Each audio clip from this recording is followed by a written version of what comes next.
Breaking news. Putin's extreme isolation has been brought into sharp focus by Zelenskyy's diplomatic tour of Ukraine.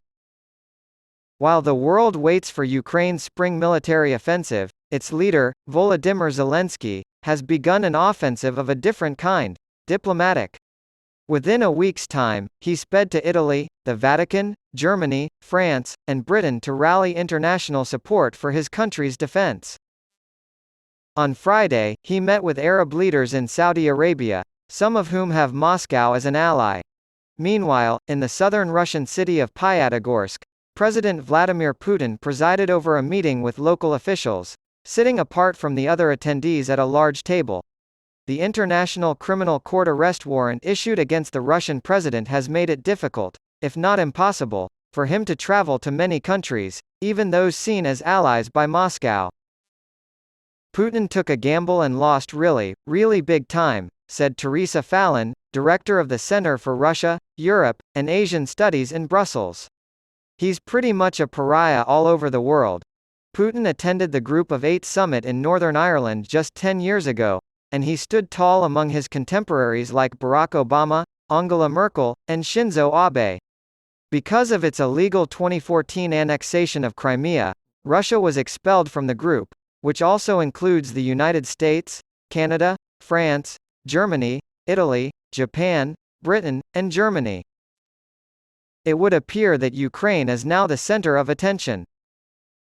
Conflicting reports surfaced from Kyiv regarding Zelenskyy's participation in Sunday's G7 summit in Japan. Ukraine's National Security and Defense Council secretary initially said on national television that President Petro Poroshenko would be in attendance, but the council later backtracked, saying Zelenskyy would participate via video link instead. Because of security concerns, the president's office is not able to confirm or deny. The symbolic and geopolitical significance of such a meeting, whether in person or via video, would be enormous.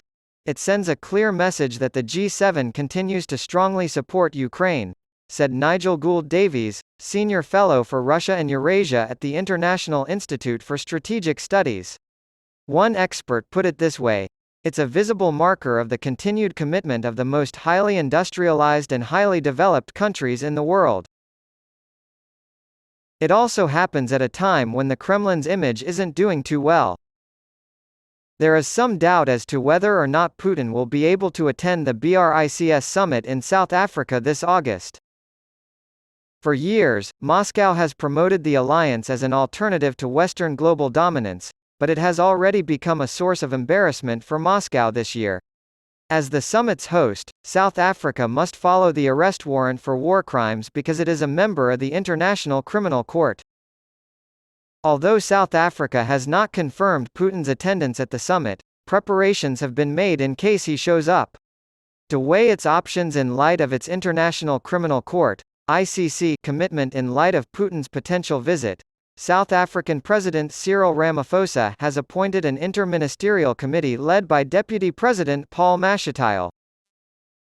Gould-Davies calls the public debate over whether the Russian president can travel there an unwelcome development whose impact should not be underestimated, despite the fact that it is highly unlikely that the president would be arrested there if he went. Moscow's relations with its immediate neighbors are also fraught.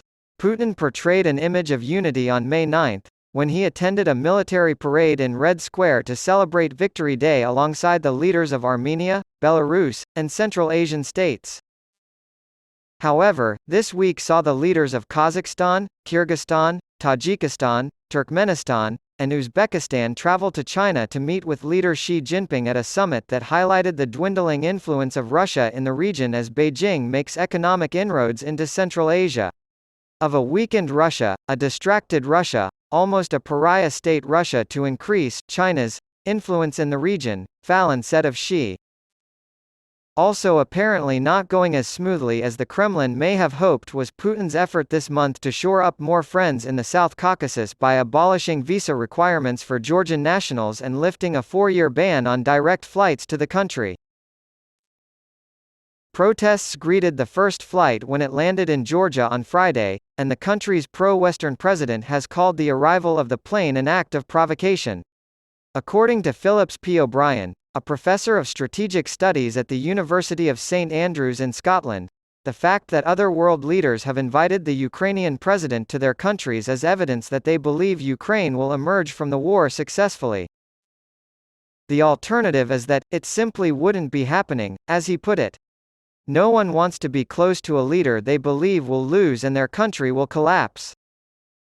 On the other hand, it's not a good look to visit an indicted war criminal. As Gould Davies put it, the ICC warrant could make it more difficult for leaders to visit Putin in Moscow. Despite the fact that no commitment has been made on fighter jets, something Kyiv has wanted for months, a conversation has begun about finding ways to do it. European leaders have promised him an arsenal of missiles, tanks, and drones. The current world tour that Zelenskyy is performing in can be considered a success on many fronts.